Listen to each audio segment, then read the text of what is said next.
I actually think that the psychological part, if you can frame it like that, if you can make it abstract as that, is the key for safety. Yeah. So welcome to the podcast. Thank you. It's so wonderful, Marco, to have you here. I just want to introduce you a little bit to our audience. So we're talking to Marco Workel, and you're the director of HSSE at Tata Steel. Well, it's a pleasure to have you here. And we're going to be talking a little bit about how you actually got into the occupational health and safety field to kind of kick off our discussion. So how did that come about for you? Because I know everybody's journey is a little bit different. Yeah. Well, I didn't originally come from this area, from health and safety, Tamara. I actually, my background is engineering and science, so physics and mechanical engineering. And I joined Tata Steel just over 20 years ago. Tata Steel is one of the bigger steel makers in the world, globally, and also in Europe. And I was based in the Tata Steel site in IJmuiden, which is just outside Amsterdam. Just to give you a bit of a flavor, it's a major site. About 9,000 people work there, and 4,000 contractors every day. So it's a big production site. I did lots of engineering and production jobs, and I really enjoyed it. Went through the ranks, went to different plants in the Netherlands, but also in the UK. And then you end up at the stage that you ended up as one of the plant managers. You're involved with all sorts of issues, also with health and safety issues. And then you get this point in your life, in your career, almost saying, "What am I going to do now? What am I going to do next? And what catches your interest?" And that was the time when I thought I want to move sideways, and I ended up in the domain of health and safety, and I became director health, safety, security, and environment for the Tata Steel in IJmuiden, Tata Steel Netherlands. And I think you asked me something like, why? Yeah, I mean, why would you go into health and safety? And to be honest, it was. I mean, most people would actually say you want to see your colleagues going back home safely at the end of the day. Yeah, I mean that is obviously a big driver. Having been plant manager, I've seen accidents. I've seen the traumas to individuals, the injured people, but not just to the injured people. Actually, it's almost, I would say, a trauma, a different type of trauma for the whole organization. Yeah, a psychological trauma. Yeah. And the impact it has for the individuals and the organization is huge. And what made me trigger predominantly was typically when you have when there is a big accident or an incident, what we as managers, I was a plant manager at the time, what we tend to say is like, oh yes, let's all get together and then say, well, we want to discuss this because we want to get everybody's home safe tonight. And I wonder, actually, why did I actually say that? What does that mean? What would make me, what would I think, what does a manager think if he says that to the operators on the plant, as if they wouldn't want to go home safely tonight? Yeah. And I think so what it actually does, it was not just an injury at a person, it was the trauma at the local team, but you also lost, I felt it also affects the pride of people in the organization. And to be really fair, my driver, yes, of course, is that people go home safely. But my biggest driver is actually to get the pride back into the organization, especially organizations where you have accidents. And because I saw that it really affects the morale of the people, it really affects the pride of the people, and and therefore their joy at work. So it's still people driven, but from a slightly different angle than just the injury angle, if you see what I mean. See, now when you're describing it in this way, that's a very leadership way in my perspective, that you're concerned about getting the pride back for individuals, to bring the joy back, to bring the morale. That is very much a leadership sense, and a lot of people have always said, well, you know, senior leadership is the most important at driving safety. And because I've been always on site, and I haven't had the opportunity until just recently working at Safeopedia to have senior leaders that actually cared about, genuinely, authentically cared about people's morale and mental health. Because when you're caring about these things, you're actually, in a sense, looking after people's emotional and mental health as well. Would you agree or disagree on that? I think actually, Tamara, that's the key. I also believe that the psychological part is predominant in our field. On the one hand, the effect it has that we just discussed. On the other hand, I'm not sure if we come to that in a minute, but if you ask me where does safety start, safety starts with psychological safety as well. So that's an organizational issue again. You know, how do people act, and how can people, you know, talk freely within their organization? So I think it is very much about the making your own people feel, what's the right way, at home. Maybe that's the wrong word, but um, giving them the freedom to act as they want to do, to act as they are.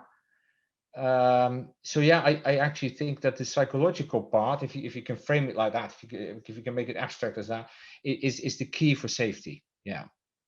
Yeah, no, I totally agree with you. And, you know, my good friend Rosa Carello, she also talks a lot about this. I should get the two of you together, actually, because you're right on track. You know, it's about the relationships that you're creating and the trust. And it's you're very on point that at a senior leadership level, you know, talking with you right now, what I'm getting is that senior leadership is really about, are we making the environment a place that people feel they can be their authentic selves, Yeah. that they can share with us the good and the bad? Because we Yeah. talk about reporting, right? We talk about, it's so important that even if it's like a near miss or a little thing, let us know, because then it could be something else that maybe at the time wasn't noticed, that Yeah. needs to be you know, revised. Even it could be a looking at new equipment that needs to be revised. You know, it's not like everybody goes to the worker many times, you know, 9 out of 10 times. And I say, well, I would go to the system and the equipment and the design first and Yeah. see, have you taken the steps to eliminate as much of the risks and hazards? So when it gets to the human, you know, you've done your job as senior leadership to say, we've done our job at trying to make the environment as mitigated and eliminated as the hazards that we're aware of. Am I on to something? What are Yeah. your thoughts? Yeah, I think you're absolutely right. Although I'm not 100% sure whether we can fix all problems in a technical engineering way. No, I'm yeah, not I sure agree about with you that. on that. Yeah. Yeah, because then that means we shield off everything, and we're basically, I don't think that will be the case. Not in industry, where there is also a cost component. I mean, Yeah. that is a fact of life. But what I definitely agree with you on is that the management, senior management, should create the circumstances, on the one hand on the equipment side, but on the other hand also on to they should be involved with the people who actually work on that piece of equipment, on how do you do it. And what you tend to see then is that, for example, if you have that, if there's a split between those two, then you get the management saying, or I want you to go home safely, or if you know those billboards where you have a mirror and then it says on top of it says, look, this is the person who's responsible for your safety, and the operator looks at himself. I think that is not fair. I It's think condescending, isn't it? absolutely, absolutely, it's condescending, and it also means you put, after, without saying it explicitly, you actually put the blame on the operator if anything goes wrong. So Yeah. but the operator or the shop floor has a big role in safety, without a doubt. But the question then is, how does the management create an an atmosphere? Let me use that word. Maybe not, I was going to say culture, but let me say the word atmosphere. To create an atmosphere in which the operators can actually, or the shop floor can actually say what they want to say, and have a professional discussion with the safety practitioner or the local management in order to get things better. And once we get there, I'm convinced that people will have maybe not a lower number of accidents, but at least a lower impact of the accidents. Yeah. And I think it's also about creating an adult to adult relationship in the workplace. I've noticed over the years that often it's a parent child kind of concept, or a domination and a submissive. And I think that we're mature enough of a society, that we need to move beyond that. We know that that is unhealthy in so many ways. Now you've got me talking about my passion topic, but what's yours? What gets you going? Well, the thing, what excites me most is actually, the topic you just described, is fascinating. How do you act with people? How do you get your safety improving? That's another word. We never. It's fascinating. We never talk about safety. We always talk about unsafety. About accidents. We should be talking about safety. And then from my own department, I have a lot of professionals, and what we want to do is those professionals should be working on the shop floor. So the professionals, the safety practitioners, work together with the people on the shop floor, the operators.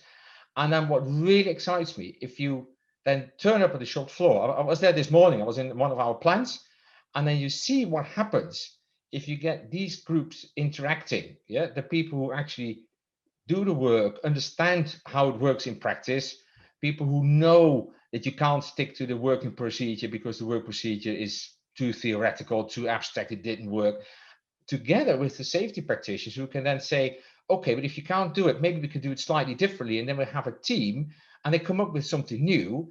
And if you see that, if they talk about what they actually achieved, that makes my day. Because then we actually increased safety. We're not talking about accidents anymore. We're talking about increasing safety. We're talking about increasing safety with the people who actually do the work and the people, let's call them the office people. I don't want to segregate them too much, but let's do that for the sake of this discussion. And you also see that those people then from both sides, so to speak, actually dare to talk to each other and challenge each other. Well, that makes my day. And if we talk about safety, that is what I want to talk about, far more than talking about accidents. I love it. I love it. And it, I'm getting this vision of is it iron on iron? Iron on iron, when people are thinking and sparks start flying. Oh yeah, exactly. That's exactly what it is. Because it's healthy thinking, right? It's a group conversation, and everybody is equal. Because everybody's got the same right to speak, but we all have different professions. So one brings in his safety background, and somebody else brings in his operational background, or whatever. But go back to your adult child relationship. That's exactly what you don't want to do. It stimulates all the bad aspects on an organization which you don't want. And you're losing such a wealth of knowledge. I remember when I would be talking to our teams, I'd say, listen, you know what? I don't know, because I'm not a butcher. I'm not a butcher. I need you to help me understand, what resources do you need? What do you need in here to do your job better? And sometimes Marco, it's even about knowing that you're not the right person and you need to go get the right person. I remember, one particular incident with a pizza oven in the retail store where it's dealing with gas. And I was trying to explain to them why you shouldn't really be lighting a commercial pizza oven pilot light, right? But it wasn't getting through. And so I was talking to somebody who was at the gas, and they said, well, why don't we why don't I come in and talk to them?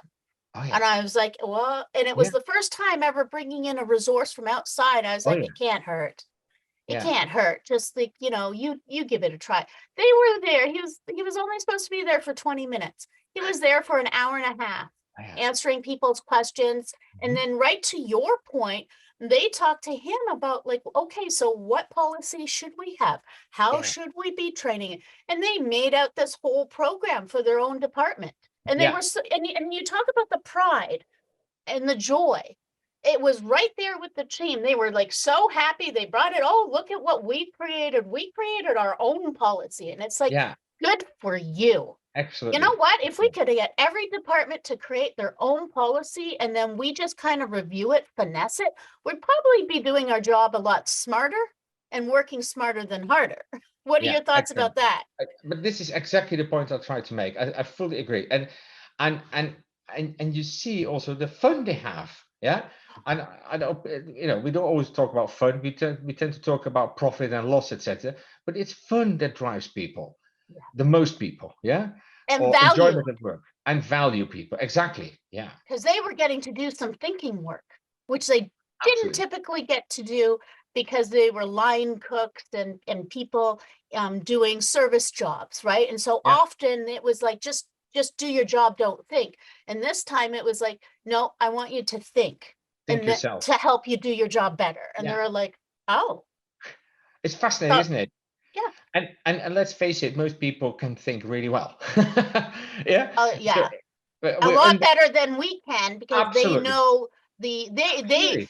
we talk about content experts or Yeah. topic experts or Yeah. whatever that fancy name is, and we look at on LinkedIn and everybody, and Sydney Decker and all these people with fancy names. It's like, well, you know what, right in your own workplace you have superstars.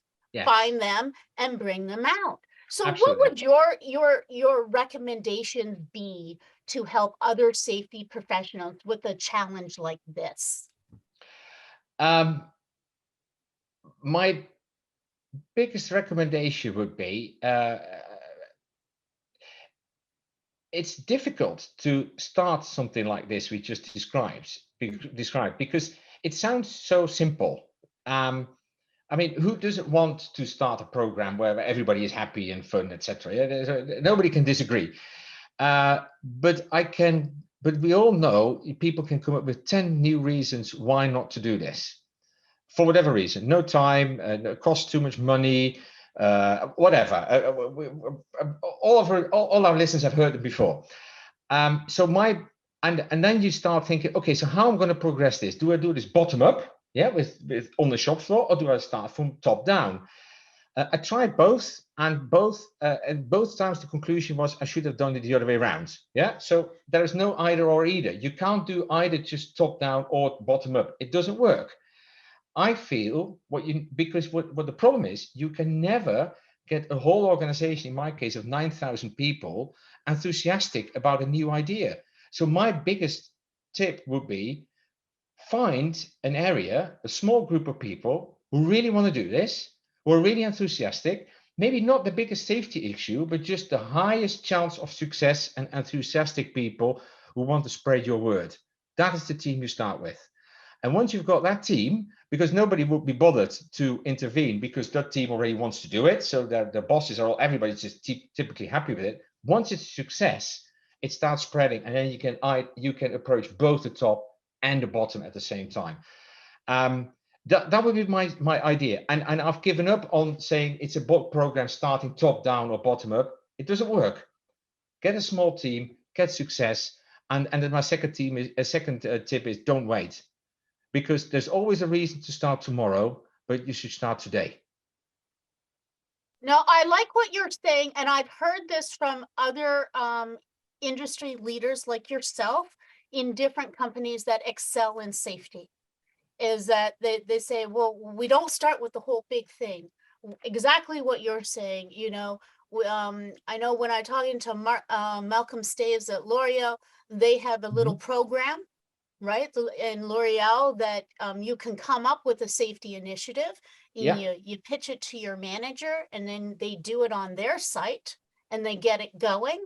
and then they share it out with some others in L'Oreal. And if people vote it up, then other people try it. So that's kind of the same thing as what you're Yeah, talking about. yeah, very much so.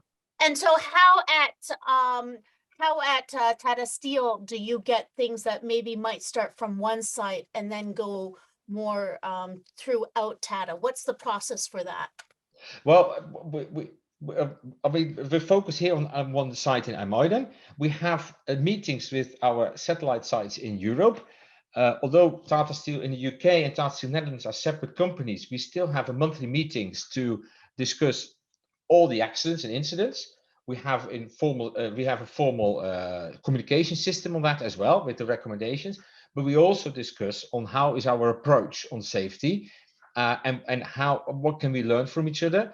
And we also do that on a quarterly basis with the Tata Steel the company, global company in India.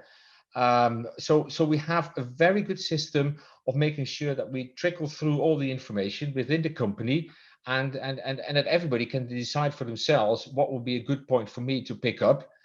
Because some organizations are more mature than others. It doesn't always mean that what fits in one place fits in the other as well. But this way we actually keep each other informed, and we know we can get the expertise and knowledge from in case we need it. Oh, that's wonderful. And it is really about communication. Absolutely. Yeah, Absolutely. That's the key driver. And sometimes, of course, we do visit other sites as well physically, but it's difficult to get 9,000 people visiting other sites. So that's more for individuals. And although I believe that is very useful, it helps. You know, it helps, for example, for a leader to see how you could do it in a different way. Yeah. But on the long run, you have to make sure it lands in that team on the shop floor. Yeah. Yes, so it is more about communication, and actually we're not sending all teams all around Europe. Or that's what we don't do. No. Yeah. Now I'm going to change directions a little bit here because you're going to be speaking at the EHS Congress in Berlin, September the 13th to 14th. Have I got that correct? Well, I'll be in one of the panels, to be honest, tomorrow. I will not have a specific presentation, but I'll be one of the panels. Yes, that's correct.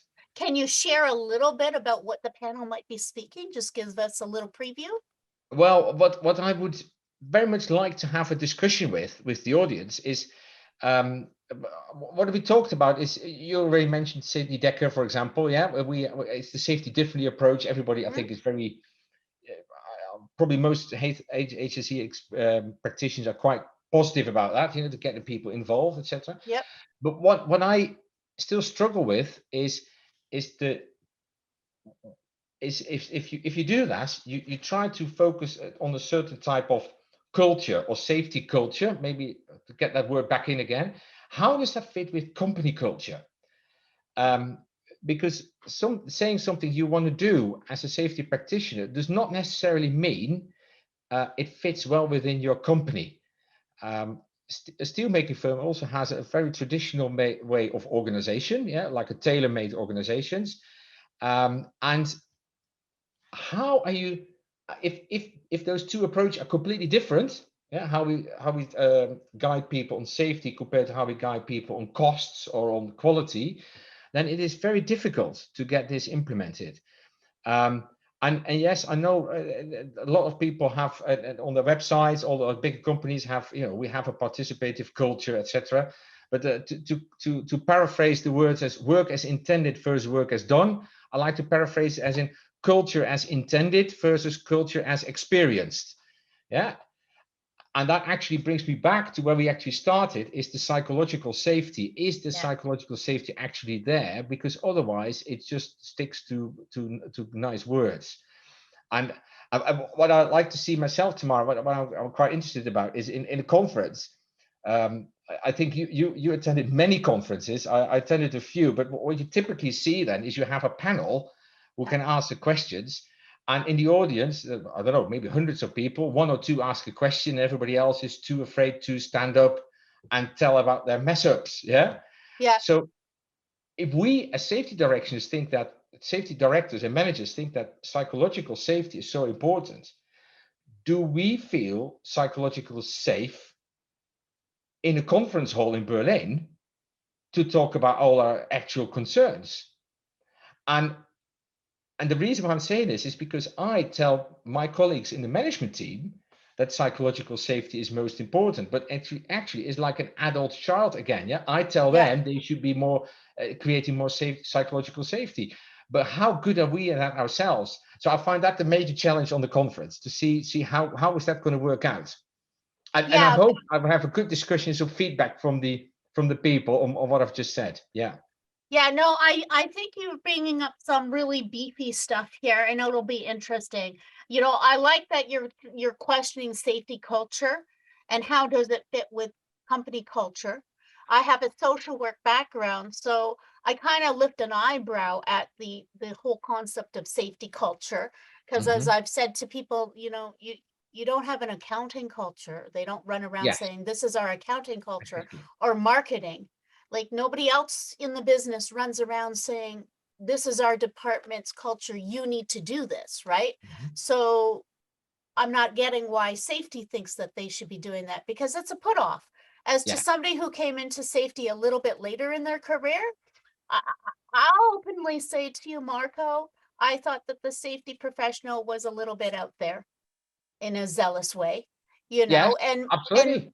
and maybe that's why when I started safety, I did it very differently Yeah. in saying to the workers, well, we're all responsible for safety.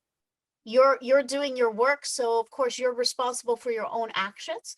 And because I came as a social worker, I was like, I'm your resource. So Hmm. you let me know from you doing the job, what do you need to do your job better? And then I'll help facilitate get that. It was Yes. a Yeah. totally different, and Yeah.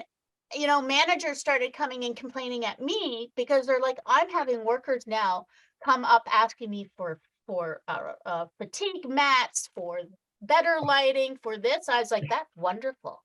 Isn't Exactly. that Absolutely. great that they Right. feel comfortable enough to come up and ask you for these things? And they just look at me dumbfounded, Yeah. right? Because now they had to do the extra work to get it. And it's like, now I'm seeing the bottleneck. So it may not always be your employees, right? You have to focus on, it may have to be exactly what you're saying is creating that culture where people feel safe enough to Yeah. ask. And Yes. then the next step in leadership is making sure you have the right kind of people in place in those management positions, Absolutely. so that when people are asking, they're doing that adult to adult relationship, and they're saying, oh, okay, let's get you the right tools for the job. What are your thoughts around that? Well, but that's exactly what it is, because then you get this well, instead of this two adult answers, yeah, adult to adult answers instead of adult parent-child relationship. It's Yep. exactly that.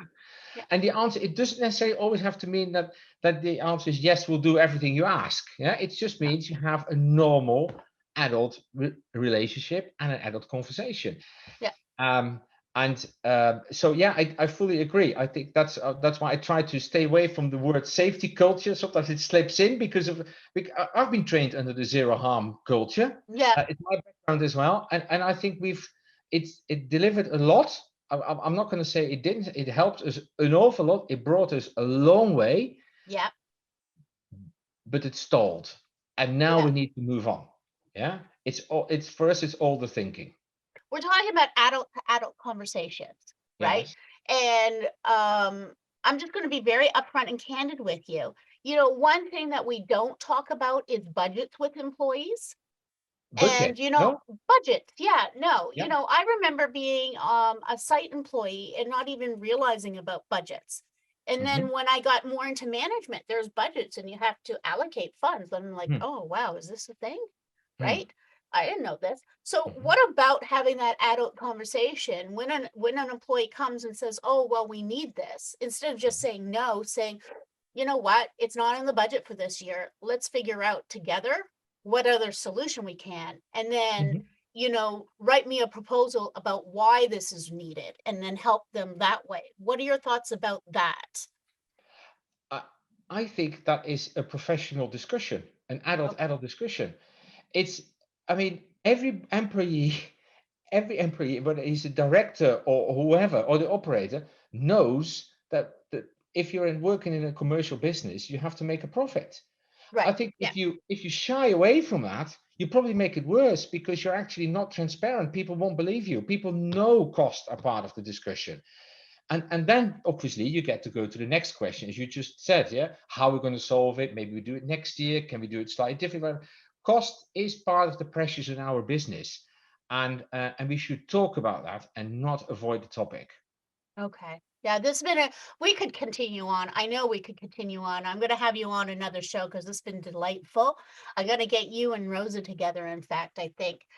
So thank you so much, Marco, for joining us. Now, before we leave, did you have any last thoughts that you wanted to leave the audience? Well, no, I hope we all meet in Berlin.